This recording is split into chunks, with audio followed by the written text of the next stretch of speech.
It's been 60 days on January 25th since I had my last alcoholic drink. And I'm going to talk about some reflections, some thoughts, some things that have happened since then, and the clarity of mind and the health benefits that I've experienced so far. I did put out a video about 30 days of no drinking back in, I think it was December. So this is going to be a series of me doing every 30 days or however long I feel like, checking in with the audience and perhaps offering some encouragement to people who have decided to stop drinking. My original plan was to get to at least the end of January without having any alcohol. I did that. I've done dry January before. It was never a huge deal because I always knew that my intention was to go back to drinking, to go back to my old ways of drinking alcohol. But I knew this time that I was going to see if I could extend it a bit further. And it seems to me that every day now that I go without alcohol is a day that I crave it less. And the cravings are not as bad as I thought they would be, not even close. There was a time in my life, this was not too long ago, where I thought that it was impossible to have fun without drinking. I associated drinking with relaxing, with being free from work, taking my mind off of a stressful week at work. I didn't think it was possible even a couple months ago for me to do anything fun on the weekends, to go to a restaurant without having an alcoholic beverage, to go to a nice dining experience without having an alcoholic beverage, to even go to the movie theater if they served alcohol without having an alcoholic beverage. I didn't think it was possible because I've been drinking for so long. I've been drinking for 18 years regularly, sometimes and many times to excess. And I'd made some bad decisions. Luckily, I was able to recover from all of them. But some people who make bad decisions when they've been drinking, they're not able to recover from them. So I am thankful that I'm in the position that I'm in, despite the times where I decided to drink alcohol to excess and make a fool out of myself. So I'm thankful to be where I am, to have the career that I have, to have the family that I have, and to have the health that I have. Some reflections that I've had over the past 60 days. I've had two quotes related to sobriety that have stuck out to me and that I continue to remember if there ever is a time that I want to go back to drinking. The first one is by one of my favorite authors and thinkers these days, Brene Brown. When I was listening to her latest book, Atlas of the Heart, when I was on one of my road marches, she had an excerpt in there where she was talking about her sobriety. She's been sober for 25 or 26 years at this point.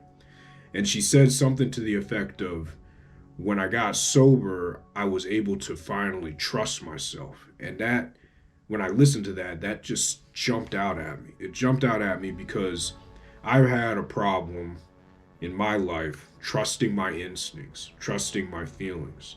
I would always think I was being too sensitive, or I would always think I was jumping to conclusions when I had something sit with me that was not sitting right with me.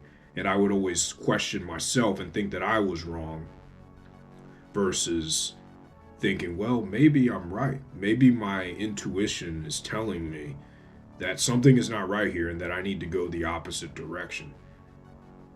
So being sober now and having complete control over my mind has allowed me to have the confidence in my intuition and to trust myself and to not get to the point where I never say I could be wrong, or I never say what I'm feeling is 100% right all the time, but to the point where my default inclination is not to say that I'm wrong and that the situation is something that I should pursue, that I should get involved in.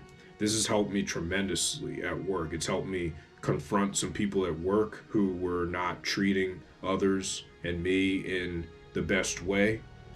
I would have never done that in the past. I would have thought that I was being too sensitive or that maybe I need to check myself.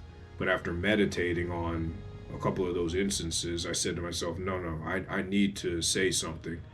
And I trust my intuition. I trust myself. And as long as I go about it respectfully, professionally, and politely, then I have nothing to fear. And that it is okay, beyond okay, is the right thing for me to do, to trust myself at this point in my life. And I can do that now with more confidence because I have not been consuming alcohol and I've not been putting myself in situations where I lose control of my mind. Because the studies are showing now that even after you're sober, if you keep drinking and even after you're sober, the effects of alcohol continue to persist, continue to affect judgment, and continue to impede your ability to make the best decisions possible. So that first quote by Brene Brown, being able to trust herself because of her sobriety, being able to trust her intuition, that jumped out at me, and I was immediately able to identify with that. The second quote or idea came from Eric Thomas, motivational speaker, actually from Detroit. So that makes this even more meaningful to me. I was listening to Law of Attraction Coaching, which is a fantastic YouTube channel. They do compilations of motivational and inspirational speeches, and they put them all together. And I think they come out with a video every day or every other day. What Eric Thomas said in one of those speeches is, once you realize how amazing you are, there are certain things that you just won't do anymore. And as soon as I heard that, again, like the Brene Brown quote, I was floored. I had never thought about consuming alcohol or doing anything or not doing anything that could harm me rather than progress me in that manner. Once you realize how amazing you are, there are certain things that you just won't do anymore. And if that didn't make me realize that not consuming alcohol anymore was an act of self-respect for me, then there would have been no other quote out there that could do that. I think that I was drinking before because I didn't have the comprehension of the type of person I was, how much potential I had, and what I could offer the world. And once I heard that quote by Eric Thomas, that solidified everything for me. And it reinforced the reason that I'm not drinking. I care about my health. I care about my decision making. I care about my relationships. For me, alcohol was putting all of those things at risk that I just listed without any upside.